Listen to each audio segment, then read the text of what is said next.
All right, let's dive right into this. Today we're exploring a radical paradigm shift in how we understand the fundamental nature of our universe. In this explainer, we're breaking down a really fascinating paper that outlines something called the NORMeOLi framework. Now, this is an information-centric philosophy of science that aims to completely unify quantum mechanics and relativity. But here's the kicker. It does this without proposing a single new physical law. Instead, it asks us to completely reframe the foundational architecture of reality itself. Sound crazy? Stick with me. If you've got a background in science, you have definitely felt the frustration that comes with the paradoxes of modern physics, right? On one hand, you've got the micromystery, quantum wave function collapse, spooky non-locality, all of that. On the other hand, you've got the kinetic mystery of relativistic time dilation and those massive macro mysteries like black holes and gravitational space-time curvature. These domains just seem fundamentally incompatible when we treat the universe as a hard, objective, material substrate. So to make all these paradoxes finally click, the NORMeOLi framework shifts us entirely away from the standard materialist view. The one where matter is primary and consciousness is just some sort of unexplained, emergent byproduct of the meat in our heads. Instead, NORMeOLi proposes that consciousness is actually the fundamental, irreducible substrate. Physical reality, it's a shareable, on-demand, conditionally rendered context. Essentially, a simulation generated for and by consciousness. In this view, matter and energy aren't physical objects bouncing around in a void. They're informational tokens. Reality operates exactly like a dynamic rendering engine, delivering a coherent interface to its conscious participants. Here's our roadmap for understanding this framework. We'll look at 1. The rendering engine, 2. Frame rate allocation, 3. Conditional rendering, 4. Relational coherence, and finally, 5. Philosophical roots. Let's get into it. Section 1. The rendering engine. Okay, so every rendering engine absolutely needs a master clock, right? In the NORMeOLi framework, this master clock is called OOUPT. That stands for the outside observer's universal perspective and time. You can think of this as the back-end internal processing tick of the simulation. Now, crucially, this clock is completely inaccessible to us as participants inside the simulation. It represents the thinking time of the engine. The system can take as many back-end OOUPT ticks as it needs, literally 1 tick or maybe a billion ticks, to calculate complex coordinates before delivering the very next frame of subjective reality to you. And because you only ever experience the rendered frames, your subjective continuity never feels interrupted. Even if the engine practically had to hit pause on your outer layer reality to crunch the numbers, you'd never know the difference. Section 2. Frame rate allocation. Let's see how this computational lens actually solves special relativity. Imagine taking a sip of coffee takes exactly 10 subjective rendering frames. For a stationary observer, the engine has plenty of resources, so it renders those 10 frames tightly packed against the back-end OOUPT ticks. Easy. But now look at a fast-moving observer. Moving at relativistic speeds requires immense computational overhead to update spatial coordinates on the back end. So to pay for that complex movement, the engine stretches those same 10 subjective coffee-sipping frames across a much larger span of back-end OOUPT ticks. The traveler doesn't feel time slowing down at all because the engine guarantees subjective frame consistency. But when they sync back up with that stationary observer, less subjective time has been rendered for them. Oh, and the speed of light, c? It's not a speed at which a physical object travels through a vacuum. No, it is simply the invariant hard-coded refresh rate of the simulation's information transfer.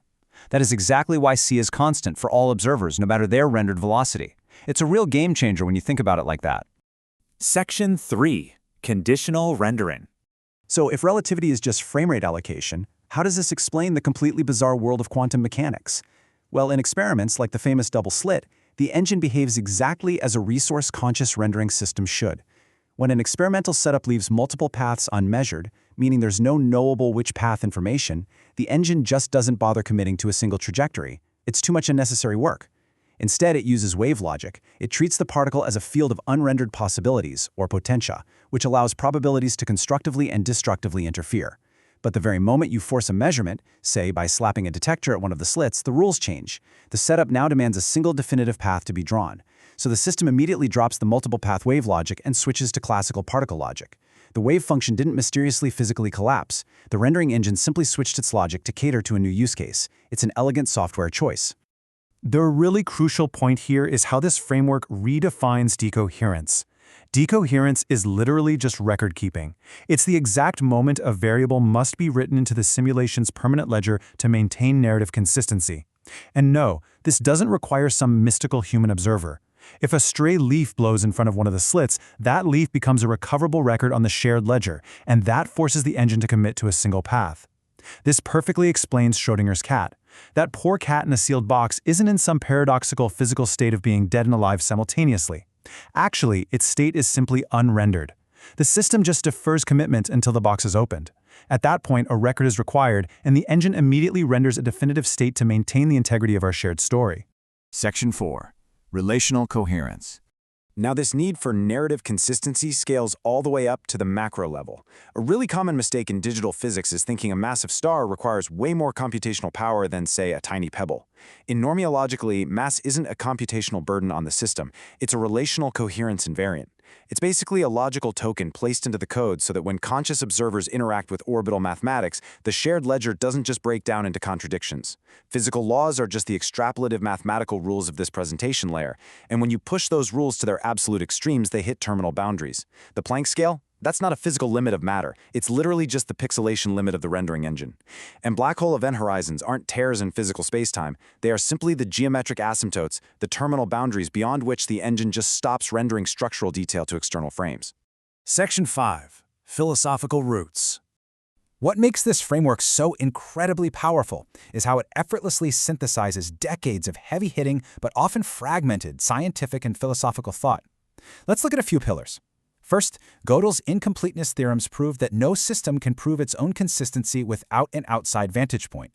NORMeOli aligns with this perfectly by asserting that the creating consciousness operates outside our simulated system, providing that absolutely necessary external coherence. Second, Roger Penrose argued that human consciousness is non-computable. NORMeOli totally agrees. Consciousness isn't generated by the simulation's code. It's a sovereign entity interacting with it from the outside. Third, Deutsch and Marleto's constructor theory posits that fundamental physical laws are timeless rules of what is possible. NORMeOli provides the metaphysical engine for this. Those timeless rules are the simulation's base configuration, and local time only emerges as the engine indexes state changes on its master clock. And this brilliantly illustrates our next three connections, seamlessly integrating their core concepts. Jacob Barandis proposed that quantum mechanics is driven by indivisible stochastic processes. NORMeOli maps this directly to the rendering engine, making irreducible logical commitments on the back end. Then we have Werner Heisenberg, who conceptualized the quantum state as potentia rather than actual matter. NORMeOli formalizes this beautifully. The wave function is quite literally the engine's dynamic data structure for holding unrendered possibilities in suspension. Finally, Avshalom Elitzur described the universe as a script in progress, noting that we can extract information without interaction. In NORMeOli, interaction-free measurement makes total sense, because the engine must preemptively maintain narrative coherence across all possible observation paths. It is writing the script moment by moment. Now you might be wondering, is this testable? Because any strong framework has to offer a falsifiable prediction. Materialism assumes that if you flawlessly copy the physical complexity of a human brain, molecule by molecule, you will perfectly duplicate consciousness, right? Because materialism assumes the mind just emerges from the meat. But NORMeOli makes a very different, highly testable prediction. The answer under this framework is a definitive no. If you copy the brain, you only succeed in copying the physical avatar rendered within the simulation. You simply cannot computationally force a new, sovereign conscious agent into existence from the outside reality just to inhabit that copy. The profound conclusion here is that consciousness cannot be downloaded, uploaded, or artificially computed because it is the fundamental ground of reality itself, not a byproduct of it. It leaves us with an incredibly provocative realization to chew on. If the physical world is just a rule-governed interface designed to provide a shared context, then your choices, your free will, and your conscious participation are the only things that are truly, fundamentally real. So what will you do with your time in the rendering?